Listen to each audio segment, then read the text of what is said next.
Pero lo peor no fue eso, sino lo peor fue que en nombre de la supuesta legalidad decretaron las llamadas proscripciones. ¡Fua! Qué Eso salvajada, ¿eh? Sí, sí. El primero había sido Sila. La palabra proscripción tiene que ver con proscrito. Ahora pensamos en un proscrito, pensamos en películas del oeste, alguien con el cartel de Wanted y huyendo de la ley, ¿no? Pues esto era algo parecido, es que se ponían listas en el foro de nombres de personajes que son enemigos, traidores a la patria. ¿Y por qué eran traidores a la patria? Porque eran enemigos de estos tres personajes, de los triunvirus, que ellos se consideraban defensores de la legalidad y de la república. Y eran gente, sobre todo, además decían que había atentado contra César, que era un cargo legítimo y que no había hecho daño a nadie, todo eso, ¿no? Entonces, con esa excusa pusieron una lista con cientos de nombres de senadores y de los llamados caballeros o équites, que eran gente de clase muy alta y con mucho dinero. Solo con salir en esa lista, lo más triste es que no había juicio ni nada. Salías en esa lista y automáticamente cualquier ciudadano, incluso esclavo, estaba legitimado para capturarte y matarte. Llevando pruebas de tu muerte, que lo mejor era llevar la cabeza del personaje, se cobraba una gran recompensa. Pero luego los patrimonios de esos personajes, sus casas, su dinero, todo tipo de propiedades, pasaban a manos de los triunviros. Era una manera de quitarse enemigos, pero sobre todo era una manera de recaudar dinero, porque estamos de nuevo con lo de siempre. Había que pagar esas legiones y había que pagarlas con unos sueldos mucho más elevados de lo que se había hecho hasta entonces. Como estamos hablando de decenas de miles de soldados, necesitaban dinero, necesitaban recaudar como fuera. Entonces lo hicieron de esta manera tan salvaje. Claro, yo por resumirlo un poco, es que estamos hablando, para quien no lo sepa, que se haga una idea, de que de la noche a la mañana empiezan a publicar cientos de nombres, que además no es solo una tirada, sino que la van actualizando a diario Sí, sí. conforme les va conveniendo, y pueden poner a cualquier persona en esa lista sin ningún tipo de prueba, de ningún tipo y de nada, simplemente por una acusación verbal, y al final se van cargando a cualquier persona que ellos quieran, le haya hecho la más mínima crítica o lo que sea, que además, aunque tú te lleves bien con uno del triunvirato, con que otro te acuse, tú no puedes hacer nada para Hacían salvar la intercambio de cromos. Eso en la obra de Shakespeare, de Julio César, pues hay una escena muy siniestra en que están los tres como cambiándose. Bueno, pues yo me cargo a este tío, pues a mi propio hermano, vale, pues venga, a ver. A Y lo mejor además, luego el hermano de Lépido, pues luego le avisaron para que se largara de Roma, ¿no? Pero muchas veces se cargaron a antiguos amigos, antiguos sí, preceptores. Por eso era un intercambio siniestro de cromos. La muerte más llamativa quizá fue la de Cicerón. A Marco Antonio le tenía mucho odio, pero es que encima en los últimos tiempos Cicerón, cuando Marco Antonio perdió en la guerra de Mutina, Cicerón se vino arriba y empezó a pronunciar esos discursos, las conocidas como filípicas, en que dijo de todo de Marco Antonio menos claro, bonito. Por claro. supuesto le llamó adúltero, borracho, sobre todo borracho, estaba todo el rato con eso, ¿no? Y entonces Marco Antonio le tenía muchísimas ganas. Y Octavio, que era teóricamente amigo de Cicerón, Y era no su lo pupilo, defendió. ¿no? Sí, era teóricamente su pupilo. Sí, sí.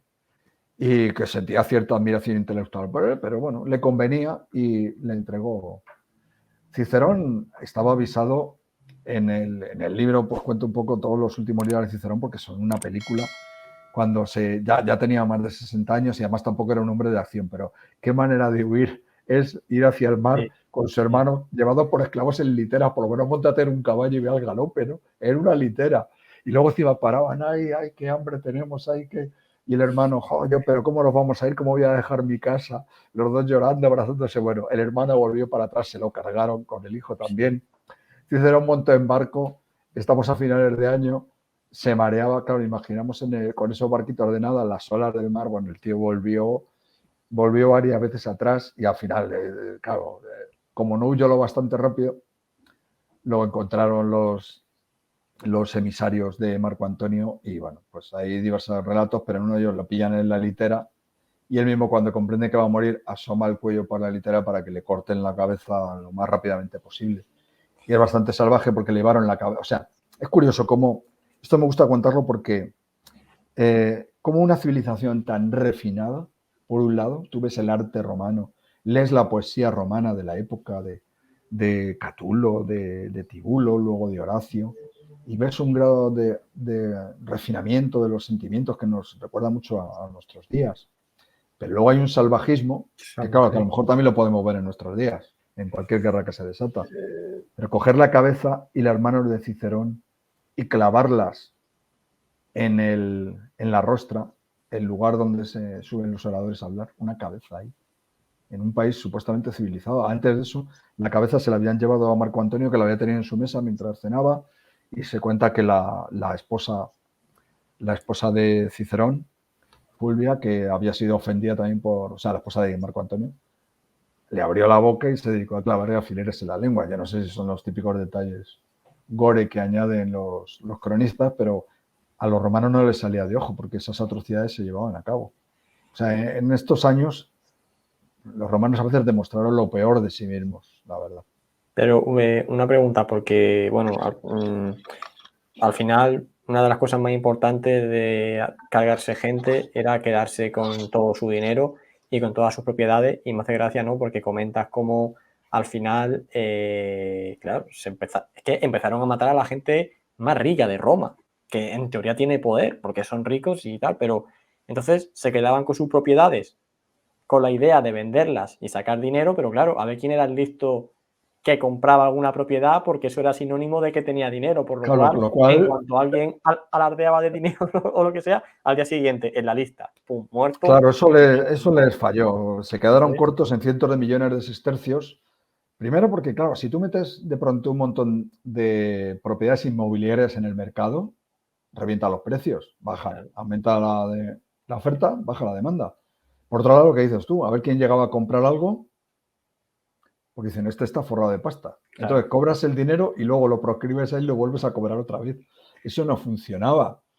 Y es curioso porque también comento en el libro cómo se han encontrado un mayor número de tesoros escondidos. O sea, la gente en aquella época de lo que más se fiaba era de coger su dinero y enterrarlo en un lugar del que luego se acordara. Es una cosa que sale, por ejemplo, en la obra de teatro de Plauto, la Aulularia, la olla de oro. Pues era típico. Cuando hablamos de un tesoro escondido no tenía que ser un súper tesoro, cada uno pues el capital que tuviera.